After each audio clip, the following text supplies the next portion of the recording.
बिस्मिल्लाहिर्रहमानिर्रहीम।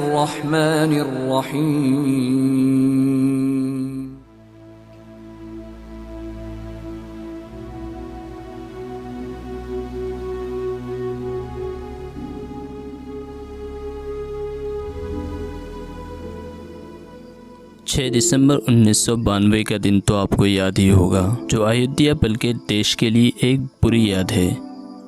बाबरी मस्जिद को शहीद करने में सबसे पहले जिन लोगों ने पहल किया था, उनमें एक शख्स बलबीर सिंह का नाम सबसे नुमाया है। उसमें 2 और लोग थे जिनकी वजह से अमन के दुश्मनों को जश्न मनाने का मौका मिला था, लेकिन बाद में इन दोनों के नाम बदल गए, यानी उन्होंने इस्लाम कबूल कर लिया।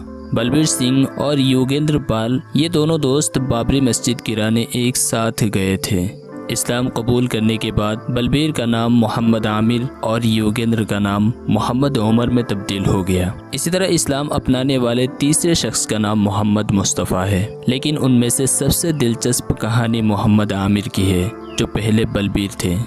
इसीलिए आज की इस वीडियो में बलबीर सिंह यानी जनाब मोहम्मद आमिर की ज़िंदगी के ताल्लुक से कुछ अनसुनी बातें बताएंगे, तो वीडियो में आखिर तक ज़रूर बने रहिएगा। बलबीर सिंह की पैदाइश पानीपत की एक छोटे से गांव के राजपूत ख़ानदान में हुई थी। उनके वालिद दौलत राम स्कूल टीचर थे। वो उन लोगों में से थे जिन्होंने भारत पाकिस्तान के बंटवारे को अपनी आंखों से देखा था। वो मुसलमानों की मदद करते थे, मुसलमानों को महफूज महसूस कराने के लिए अपने एरिया में काम करते थे। वो बलबीर और उसके 3 भाइयों से भी यही उम्मीद करते थे, यही चाहते थे कि ये भी उनके नक्शे कदम पर चले। जब आमिर 10 साल के थे तो उसकी पूरी फैमिली गांव छोड़कर पानीपत शहर आ गई, लेकिन शहर में उन्हें गांव से आने की वजह से बिल्कुल इज्जत नहीं देते थे। इस दौरान एक दिन उसका RSS के शाख में जाना हुआ, जहां बलबीर को आप कहकर पुकारा गया। इतनी इज्जत इस शहर में बलबीर को इससे पहले कभी नहीं मिली थी और वहीं से इनका दिल लग गया। फिर तकरीबन 10 साल बाद बलबीर ने शिवसेना ज्वाइन कर ली। पढ़ाई भी जारी रही और रोहतक यूनिवर्सिटी से आला तालीम हासिल की।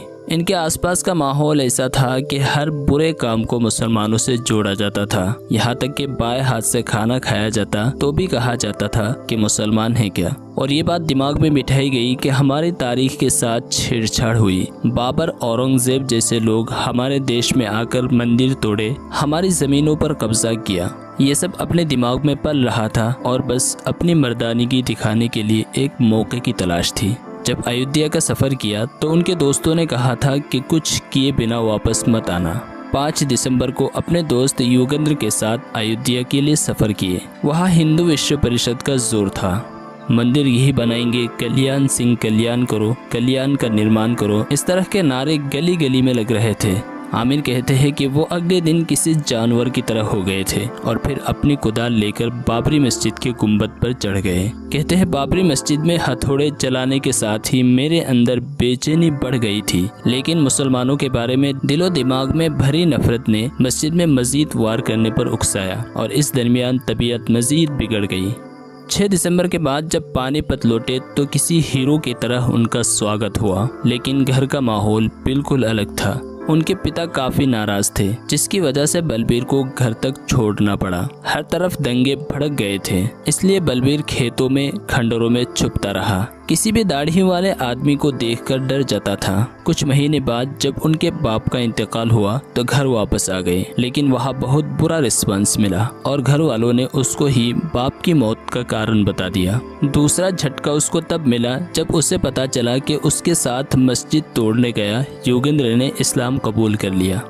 फिर तकरीबन 6 महीने बाद जून 1993 को बलबीर सोनेपत मौलाना कलीम सिद्दीकी साहब के पास गया। मौलाना से कहा कि बाबरी मस्जिद गिराने में उसका हाथ है, लेकिन अब वो इस फेल के कफारे के तौर पर मुल्क भर में 100 मसाजिद तामीर कराने का आज़्म करता है। मौलाना ने बलबीर को मदरसे में कुछ दिन बिताने के लिए कहा। फिर कुछ महीने बाद बलबीर ने इस्लाम कबूल कर लिया और इस तरह बलबीर सिंह से मोहम्मद आमिर बन गया। कुछ महीने बाद उनकी बीबी भी मदरसे में आई और उसने भी इस्लाम कबूल कर लिया। 2019 में अपने एक इंटरव्यू में कहा कि अब तक उन्होंने तकरीबन 90 मसाजिद तामीर करा चुके हैं। उनसे जब कोई बात करता था तो एक ही बात कहता था, अमन शांति। अब वो 22 जुलाई 2021 को इस दारे फानी से कूच करके अपने मालिक हकीकी से जा मिले। इन्ना लिल्लाहि व इन्ना इलैहि राजिऊन।